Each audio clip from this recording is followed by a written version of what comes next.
My name is Frances. I'm 32 years old. They saw me as an easy target, someone they could control, manipulate, and wear down with gaslighting and casual insults.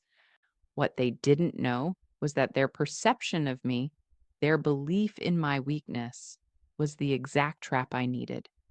They mistook my silence for submission and my calm demeanor for a lack of backbone. They were wrong. My silence wasn't weakness, it was observation.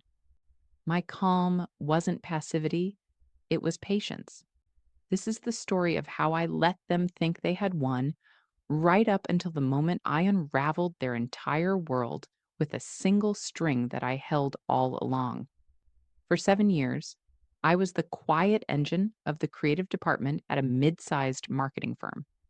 My name's Francis, and as a senior designer, my philosophy was always simple: let the work speak for itself. I was never one for the loud, self promoting dance that so many others performed in the corporate hallways. I found my satisfaction in the craft, in the clean lines of a logo, the perfect color harmony of a brand guide, or a website's seamless user experience.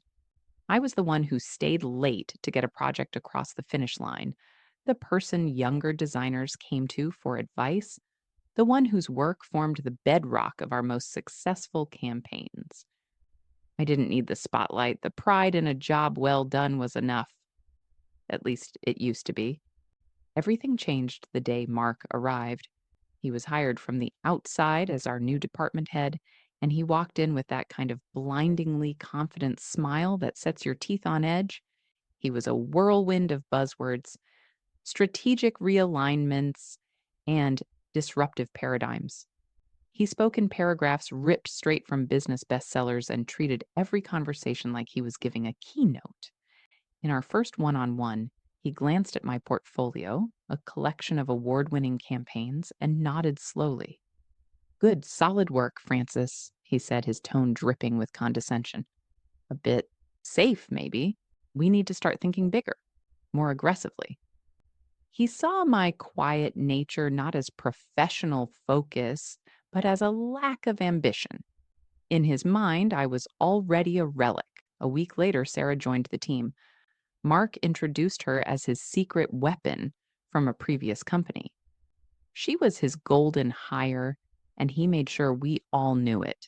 Where I was reserved, she was loud. Where I was methodical, she was chaotic but charming. They were two sides of the same coin, a dazzling duo of self promotion. And from day one, I was their target. The psychological campaign started subtly, like a slow poison. It was a series of small cuts designed to bleed my confidence out over time. During a brainstorm, I'd sketch out a concept. Sarah would watch, wait, and then 5 minutes later, represent my idea with a few superficial tweaks and a lot more jargon. Mark would erupt with praise. Yes, Sarah, that's the disruptive thinking we need. Francis, are you taking notes? This is how it's done. It was classic belittling, meant to make me feel small and incompetent. My contributions were consistently brushed aside. If I raised a concern about an unrealistic deadline, Mark would wave his hand dismissively. Don't be a pessimist, Francis. We're a team of A players here. Try to keep up. His favorite move was to frame his insults as coaching, a masterclass in asserting his superiority, but the real damage came with the Odyssey project. It was our flagship account, a massive year-long campaign for a luxury auto brand. I had spent months developing the core visual language, the entire aesthetic foundation. It was my baby. I poured everything I had into it. Once my foundational work was done and the client had signed off, Mark and Sarah began to rewrite history. They started holding high level syncs about the project, meetings I was deliberately not invited to. It was just strategy, they said, nothing a designer needed to be in on.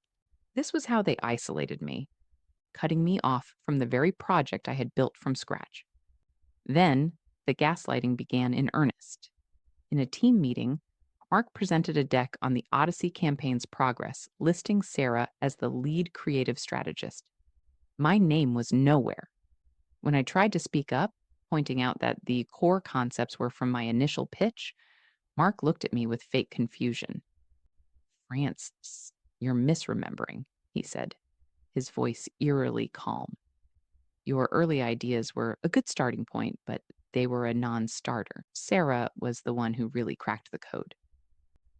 Sarah would just nod sympathetically, a pained look on her face as if she felt sorry for my delusion.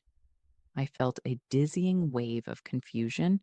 Had I remembered it wrong? I knew I hadn't. I had the emails, the files, the dated drafts. But in that room, facing their united front, I was made to feel like I was losing my mind.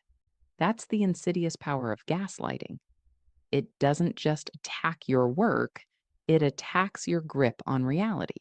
The final humiliating blow came at the company's quarterly town hall. The CEO was there, the whole executive team. The Odyssey campaign was the star of the show. Mark took the stage like a conquering general. He walked everyone through the campaign and, with a grand flourish, brought Sarah up on stage to a round of applause. He credited her with the vision, the execution, the genius of it all. Then he looked out into the audience, found my eyes, and smiled. "And of course," he said into the mic, "we have to thank Francis for holding down the fort while the real work got done." Polite but sharp laughter rippled through the room. It was a public execution disguised as a joke. In that moment, watching their triumphant smirks, I saw it all clearly. They didn't just want the credit, they wanted to crush me. They wanted me to be a cautionary tale of the old guard they had so brilliantly swept aside. They thought I was defeated, broken, weak, and that's when I knew exactly what I had to do. That laughter didn't break me. It forged something new inside me, or an icy calm. I finally saw Mark and Sarah for what they were: emotional arsonists who fed on the validation of others. A direct confrontation was pointless. They were masters of manipulation who had already sold the narrative that I was incompetent and they were brilliant. Arguing with them would be like wrestling a pig in mud. You both get dirty, and the pig enjoys it. I refused to play their game. So I invented a new one. My plan was deceptively simple, but it required immense self control. I would lean into their perception of me. If they wanted me to be weak, I'd be the weakest man they'd ever met. If they thought I was a beaten dog, I'd tuck my tail between my legs. My surrender would be my camouflage. My weakness was the feint, designed to draw their attention while I prepared my real offensive in the shadows. The change in my behavior was immediate and to them completely convincing. I stopped speaking up in meetings. When Mark proposed a flawed idea, I'd just nod and say, "Sounds good, Mark." When Sarah stole a concept from a junior designer, I'd just stare at my shoes. I became a ghost in the office, a man who had clearly given up. I saw the satisfaction in their eyes. They had won so completely, they didn't even see me as a player anymore. I was just scenery. Their arrogance swelled, and with it came carelessness. And that's exactly what I was counting on. While my days were a performance of utter defeat, my nights and weekends became a silent, furious campaign of meticulous documentation. I built my first dossier, codenamed Odyssey. I went back through 7 months of digital history, every time-stamped email, every version of the design files from the server, every Slack message where I'd outlined the campaign's core mechanics. I laid it all out in a clean, irrefutable timeline that proved beyond any doubt that the entire award-winning project grew from seeds I had planted alone. It was a monument to the truth. But correcting the record wasn't enough. That was just defense. I needed to go on offense. I needed a trap they would walk into themselves. And they handed me the opportunity on a silver platter. Mark was gunning for a vacant vice president position, and to get it, he needed one more massive win. He called it Project Titan, a total digital rebranding for a new high stakes finance client. Just like with Odyssey, he and Sarah ran it like their own private kingdom, cutting out the team and making all the decisions. Their hubris was blinding. I started paying very close attention to Project Titan. I wasn't officially on the team, but as the broken senior designer, no one noticed when I reviewed the assets being uploaded to the company server.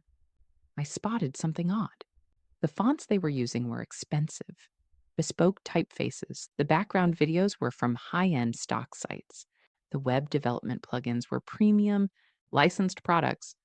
I knew our department's budget. There was no way Mark had approved thousands of dollars in licensing fees.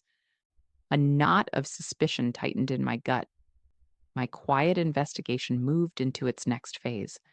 I started digging into the metadata of the assets they were using.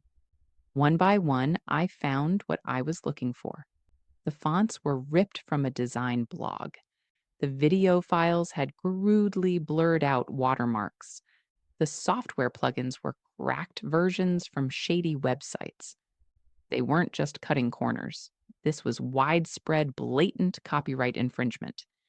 They were building their glorious Project Titan on a foundation of theft, exposing the company to millions in potential lawsuits and catastrophic damage to its reputation, all to make their department's profit margins look good enough to fuel Mark's promotion. This was it. This was the heart of my trap. It wasn't about what they did to me anymore. It was about what they were willing to do to the company. I started my second dossier, Project Titan Liability Assessment. I framed it not as an accusation, but as a risk analysis. I documented every single unlicensed asset. I found the original creators and the exact cost of a commercial license for each. I researched copyright law, finding legal precedents with massive financial penalties. The final report was calm, factual, and absolutely devastating. I now had two loaded weapons. The first would reclaim my past, the second would detonate their future. They thought my silence was weakness, but it was the silence of a predator, patiently waiting for the perfect moment to strike. They were so busy basking in their own brilliance that they never once looked down to see the ground crumbling beneath their feet. The trigger for my trap was already on the corporate calendar. The annual Q4 strategy and budget meeting with the CEO, the board, and all senior leadership. It was set for a Friday afternoon. Mark was the keynote presenter for marketing. Project Titan was his crowning achievement, the final dazzling display to guarantee his promotion. The week before, he was unbearable. He strode through the office like a king awaiting his coronation. He and Sarah held loud, performative meetings in glass-walled conference rooms, laughing and congratulating each other. They ignored me so completely it was as if I were invisible. In a way, I was. I was the ghost who was about to haunt their house. My plan depended on precision and professionalism, not a dramatic outburst.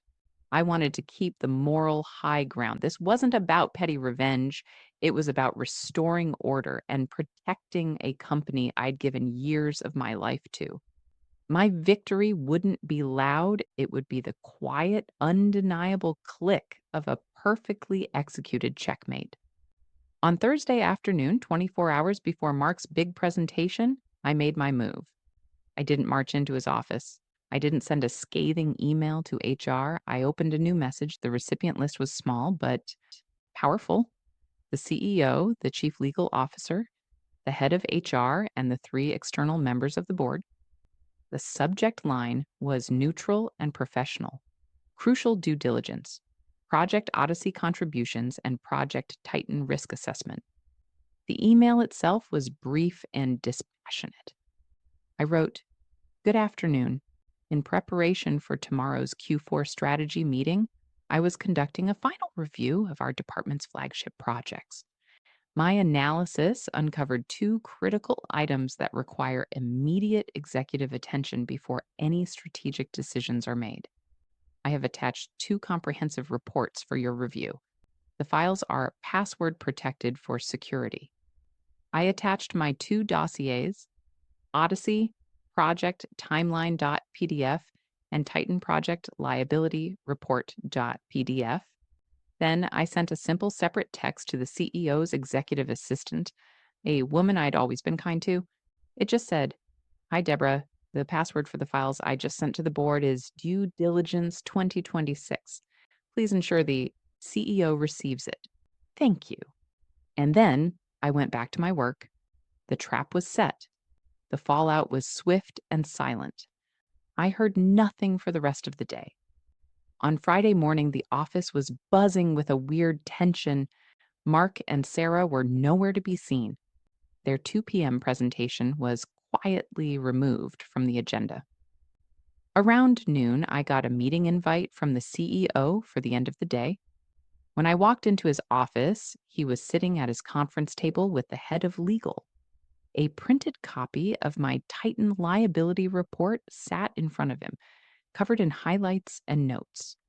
There was no accusation in his voice, just exhaustion. He told me the legal team had stayed up all night verifying my claims. It was all true. They had pulled Mark and Sarah into a 7 a.m. meeting. Faced with the undeniable time-stamped evidence from both reports, they didn't even try to lie. Their entire facade crumbled against cold, hard data. They were immediately suspended, their network access was cut, and an outside firm was being brought in to manage the legal cleanup. Their careers at the company were over. Their arrogance and their belief in my weakness had made them so careless that they handed me everything I needed to expose them. I never saw Mark or Sarah again. They were officially fired the following week, not just for the credit theft, but for willfully exposing the company to immense legal and financial risk. The CEO personally apologized to me, not just for what I'd been through, but for a culture that had allowed that kind of manipulation to flourish under his watch. 2 weeks later, he offered me the role of Director of Creative Design, the very position Mark had been so desperate to get. I was tasked with rebuilding the department from the ground up, with a new charter focused on transparency, collaboration, and integrity. I didn't get there with politics or self-promotion. I got there through quiet competence, patience, and knowing that sometimes the most powerful move is to let your opponents defeat themselves. They mistook my silence for weakness, but it was my observation deck. They saw my calm as submission, but it was a strategist's patience. I'm no longer just the quiet engine of the department. Now I'm its guide. My life is peaceful, my work is fulfilling, and I'm finally seen for who I really am. What would you have done in this situation?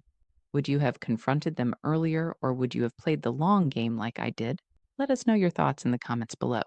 And if you enjoyed the story of quiet victory, don't forget to like this video and subscribe for more.